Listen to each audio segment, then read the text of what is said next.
Hello, everyone, and welcome. And thank you for tuning in to Health Leaders, the place for peer sourced and solution focused insights for healthcare executives. My name is G. Hatfield, and I'm the nursing editor for Health Leaders. Today, we are talking to Melanie Heuston, who is the Chief Nurse Executive at the West Virginia University Health System, about the realities of nursing and how to build resiliency among new nurses. So, hi, Melanie, how are you?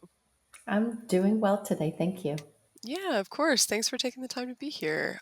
My pleasure. Yeah. So, amidst, one of the biggest nursing shortages in healthcare history, we're seeing a lot of nurses, both new graduate nurses and tenured nurses, planning on leaving their positions. So, I wanted to ask you, why are so many new graduate nurses suddenly up and leaving their positions? Well, we haven't seen a huge upward trend. We have put a lot of work in place to prevent that, as Mhm, many health systems have, mhm, transition practice programs that have really helped. I do feel like, though, we are seeing a little bit of an uptick for several reasons. One is social media has not been our friend. mhm, I think it's absolutely been a place where people can talk about the negative and not necessarily the positive. And I mhm, think that it's created a little bit of a movement. I do think that we as leaders need to own the work environment. mhm, And I think that there's been some bullying in nursing, which I'm not proud to say, but it's there. And we've got to get strategies to get that under control. And some organizations have done better than others. I'd like to see us focus on it a little more. It is there. I mhm, also think it's up to the role of administrators like myself to help to make the work environment better. mhm, And it's a little bit of a chicken and egg problem mhm. because you need more nurses to make the work environment better, as it's one of the things, one of the ingredients. And I think that that is the chicken and egg situation. We need Mhm. more nurses. Thus, you mentioned we have a nursing shortage. And I think we've done some strategies to improve the expectations, the pipeline, and the work environment. Absolutely. So, what do you think are some of the expectations that new nurses should have coming into the workforce? Because obviously things have changed, since the pandemic and with the introduction of new technologies and all of that. So, what's different now?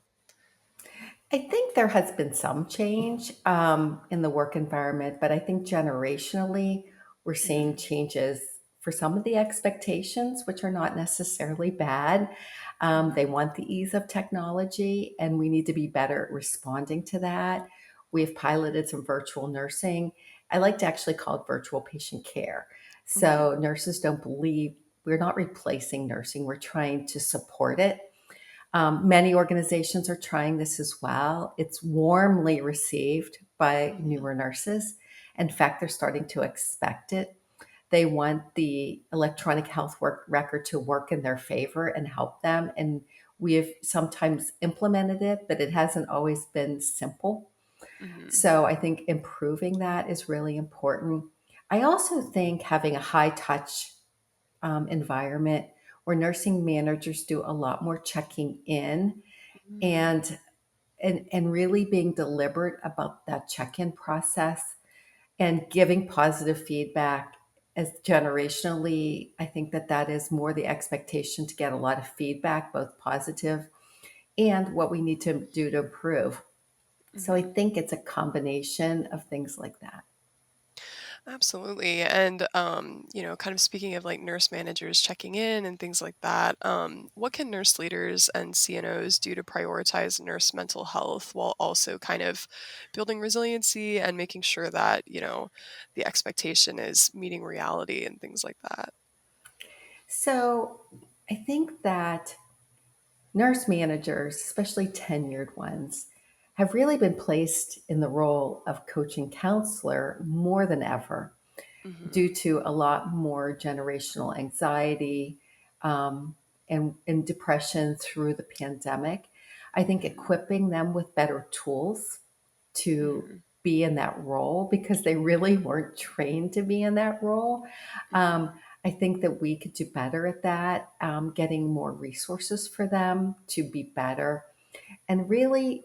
looking at the resources, we've got some task force in our organization looking at wellness and taking best practices. I've seen some best practices that we're thinking of implementing wellness podcast, where Mm, nurses listen to podcasts more than they really read the bulletin boards anymore, the old fashioned ways.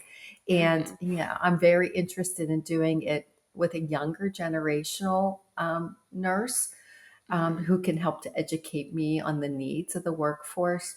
So I think it's being open to all the wellness support that we can offer our staff other than just a relaxation room where they don't even have time to go there, or mhm. putting structures in place where they can go there and feel like they can recharge. Absolutely. I love the idea of having, like an on-the-go podcast to kind of help Mhm. with that. I think that's really, really smart. Yeah, and so to keep going kind of on that management line, how do you think CNOs can provide mentorship opportunities to new nurses so that their expectations of the job are more aligned? So I think it's the role of the CNO to really set up an environment where preceptoring and training of nurses is really supported. And Mhm, one of the ways in which we've done that is you've got to focus on the retention of your senior staff, because if you focus all on the new nurses, which is important, right, to mhm, get them a good transition to practice programs. But one of the things I did early in my tenure at WVU, and I've been there 2 years as the inaugural mhm, chief nurse executive, the mhm, very first thing I did was to talk to senior nurses to see what was difficult for them. And they really felt unrecognized for the mm, work of training new nurses. So we built into our clinical ladder. Our clinical ladder is the called the CAPE program, which stands for Clinical Advancement for Professional Excellence. But we added mhm. a level where nurses can move into that level and get extra compensation added to their base salary for Oh, preceptoring and mentoring. mhm, And so that response has been overwhelming. That number one, it's been acknowledged that mhm, that role takes a lot of energy and practice, giving them education on how to behave in that role, because it's not necessarily intuitive to everyone to be that in that role. mhm, So that is number one. I felt like really acknowledging the senior staff who are putting that time and energy into training and training and training new people and new nurses, and really mhm, being attuned to the newer nurse. So that's one thing.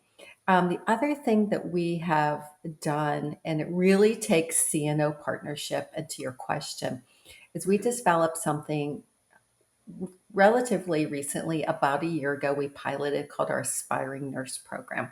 mm, And this was done as a result of my interviewing the academic partners throughout the state as a new chief nurse executive, to learn the issues of West Virginia and our surrounding states, Ohio and Pennsylvania. We have hospitals in those states as well. mhm, And what I came to find out, and really what helped me, was I was a Johnson and Johnson Nurse Innovation Fellow last year, is a human designed approach to learning the issues, not just necessarily jumping to what would be my conclusions or what the mhm. hospital's conclusions were, that nurses were dropping out of school because of the social determinants of health. Oh, interesting. So, they may not have money for the flat tire. I was hearing stories of they get a flat tire, they can't afford the $500, so they drop out of nursing school. Or Mhm, childcare is so prohibitive in pricing that they can't afford that. Or mhm, they're working three jobs and then they can't get the studying done. So instead of just paying tuition programs, we developed the Aspiring Nurse Program, where we had the CNOs, first of all, develop a relationship with the academic organization. So it wasn't mhm, just me as the executive, local to that community. They developed a relationship with their partner. Then we selected really good partners and developed a contractual agreement with them where we gave mhm, $5,000 a semester with absolutely no strings to how they spend it. If they needed to spend it for housing or food, because there's a lot of food insecurity, they mhm, can do that. Now, what we needed in exchange, and what we did was we developed a role where we had mentoring for them on a monthly basis to the organization. So back to your question, how do we get them integrated? They Mhm. become part of our culture. They become like, so Thomas Hospital in Charleston, West Virginia partnered with Bridge Valley. And Mhm. those students, once they're in our program, now they sign a work agreement for 3 years at any one of our hospitals. So if they desire to move to our children's hospital in Morgantown, they can do that. So they're not tied into one hospital. And then we follow them for on a monthly basis. They do a check-in, and we design support for them that is tailored to their needs. And Mhm. that response has been overwhelming. We've Yeah. rolled it out to our health system, and we have nearly 250 nurses in that program that we know is a guaranteed pipeline. And there are nurses now going to school that would not have normally gone. So we're seeing our academic partners fill their seats. Oh, wow. Yeah. That's amazing. Honestly, I just spoke with, a leader in the nurse education space recently, and we were talking about exactly that with the social determinants of health and how, it's so important to, provide for nurses in life and not just in education, because if you don't, then education's gonna fall on the back burner. Um, so I think that's really cool. And The other speaking of really cool thing about it, really quickly, I want to add is we yeah. do this signing ceremony where Mhm. they bring their families. And when they're signing on with us, kind of like people do with athletics, Mhm. and we brand it. They get a shirt that's a future nursing shirt. And the media shows up for every one of these, and they become Mhm. local, important people to the community, and Yeah. really celebrating their commitment to the profession. And the CNO, like to your original Mhm. question, is there. And actually, the other thing I would add is the CNO interviews all these candidates. Mhm. That's been an important pillar of this program. So they're developing a relationship early. Wow, yeah, that's really cool. That's really special that, they get to have that whole experience. That's really neat. Mhm. Um, so speaking of nursing education, what are your thoughts on bringing nursing education programs into hospitals? So I have a lot of ideas and thoughts about that. Um, so we're doing something that's a little bit controversial in the academic field is we have invested in a very large way a diploma program. Mhm. And we are one of the first to develop a diploma program. There's many that are still in existence across the United States, which they're very regional. Mhm. And this has been something that, with my academic colleagues, they're not as excited about as I am, but Mhm. we really wanted to be a bridge to getting further education. And so we've Mhm. developed our Center for Nursing Education that has been fully funded by our health system to develop a state of the art diploma school. We Mhm. consider it a traditional education with a contemporary approach. It's going to have the really most contemporary curriculum, but in depth clinical exposure and experience. Mhm. We have developed this to be completely free of charge. They get their computers, they get their uniforms, they get their books, Mhm. um, and we just announced that, and we have been developing it for over a year, which is really quick, Yeah, and for sure. have a huge capital investment in the structure and the building to make it completely state of the art, and have invested in faculty. And one of the questions people have asked me, are you having trouble recruiting faculty? And not at all. We've Mhm. made it really attractive for them to work with us. And we opened our enrollment August 15th of this year. Mhm. Within a week, we had over 100 applicants. And Wow. today, I would share with you, we have 365 applicants, Wow. complete, filled out the entire application for Mhm. 24 slots. Wow, that's really incredible. Have y'all seen any outcomes? I know it just obviously it just started, but, other than the positive response, has there been any other? any other outcomes? No, that's a great question because actually, so we just opened the enrollment. They will not Mhm. start until next fall. Gotcha, okay. The hardest thing is going to be who do we select? Yeah. We have what we're calling a broad-based enrollment, and I know I'm not using the exact right term. My number two, Dr. Tanya Rogers, would holistic admissions is what she calls it, where we're Gotcha. not just looking at test scores. We're actually going to interview for caring attributes Mm, and to be ensured that they're the type of nurses that really want to work in a med surg clinical environment. Because I think that's one of the questions that you asked me is mhm, like, how do we make this more attractive? And I think that really promoting inpatient bedside nursing as a career, as a longstanding career. And the response has been, I can't even believe the response. I mean, I never in my wildest dreams, and I have people calling me all the time is, how can you help my friend get in? And I'm like, it's a mm, standard approach. We're going to interview every candidate, and we're mhm, hoping to expand very quickly.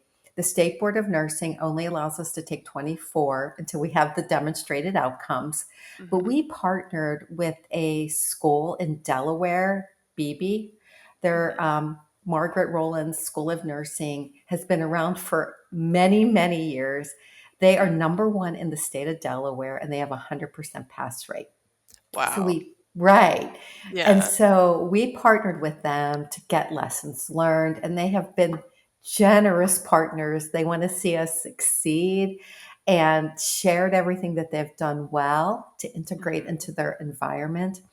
And so we're thrilled to have them as partners and really, really fortunate because they are an outstanding program that has really stood the test of time. mhm. Absolutely. Well, I can't wait to see how this program goes, and I hope maybe once they start and everything, you'll come back and give us an update. I would be That'd be thrilled great. to. And we really want to focus on a pathway to continued education. And we Mhm, really have already signed memorandums of understanding for local schools, as well as our own university, to give them a bridge right to a bachelor's degree. And so, one of the things that I think is misunderstood is we really want to promote that within our clinical ladder and give them free tuition to get their baccalaureate degree as well. mhm.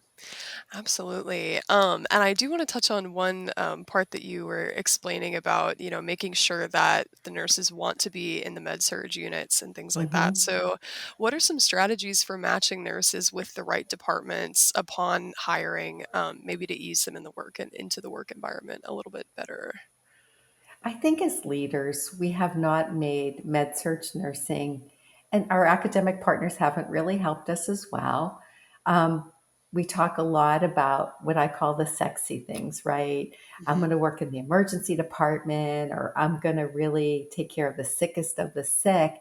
Hmm. And med surg nursing is really where we need the nurses, where we need to recruit to and make the better work environment. So we're really focusing this graduation class on in depth clinical experiences in med surg environments that are welcoming and excited to have them. And so, if they spend a lot of time there and develop relationships and see Hmm. that it can be a fulfilling career, and then it's also my job to give them a great clinical ladder that makes them want to stay in this field, right? To Hmm. continue to develop, because that's what the new generation, they want to continue to develop and see Hmm. themselves advance in their career and not have to wait 20 years to advance in their career. Hmm. So we're really focused on not that we don't need advanced practice nurses, but every nurse doesn't have to go to CRNA school or nurse practitioner school to advance their career Hmm. because all of us need good med surg bedside nurses that are going to take care of us when we're sick. Absolutely, yeah. Well, I'm really looking forward to again seeing the outcomes of all of the work that y'all are doing, and thank you so much for your time. And I'm really grateful to have had this opportunity to get to know you a little bit better and hear your insights. And thank you so much to our audience for listening. Thanks, G.